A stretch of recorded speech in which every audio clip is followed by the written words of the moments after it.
It was widely expected that Donald Trump would issue controversial pardons before leaving office. Well, tonight he is meeting that expectation. Katie Simpson joins me now from Washington. So, Katie, take us through what's happened tonight.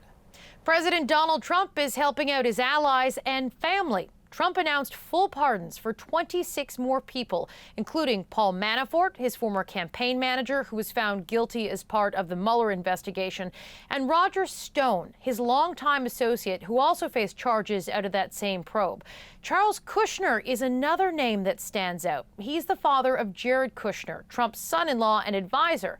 Charles Kushner was found guilty of illegal campaign contributions and of intimidating his own brother-in-law.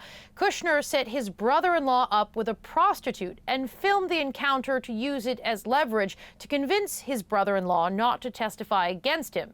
He's getting a pardon. It comes as the country reacts to yesterday's round of grants, including clemency for Americans convicted for the massacre of innocent civilians in Iraq. It's one of the darkest moments of the U.S. occupation of Iraq. Security contractors opening fire, unprovoked, on innocent civilians in a crowded Baghdad square, killing 17 people. The youngest victim, 9-year-old Ali Kanani, shot in the head as he sat in the back of his dad's car with his cousins. They took numerous incoming rounds, and when Ali's two little cousins that were sitting next to him, when they screamed that Ali has no hair, I think is so important is the story of the victims.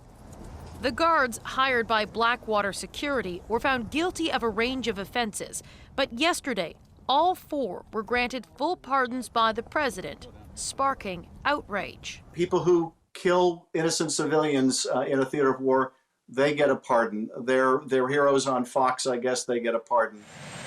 The pardons from Donald Trump come after a lobbying campaign by a group of veterans who believe the men are innocent, championed by a Fox News host. God bless the president for having the courage, which a lot of other presidents wouldn't do, to pardon those men, those veterans who were there defending diplomats, put in an impossible situation. Trump's pardons suggest he's not only trying to rally his base, but also support his allies.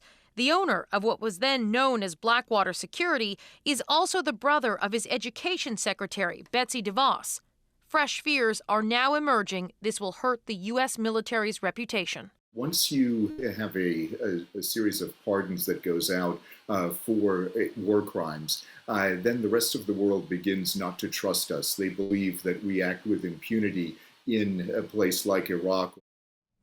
Trump is widely expected to continue on with his pardon spree, helping out more allies and possibly even some family along the way. Neil. Katie Simpson in Washington. Thanks, Katie.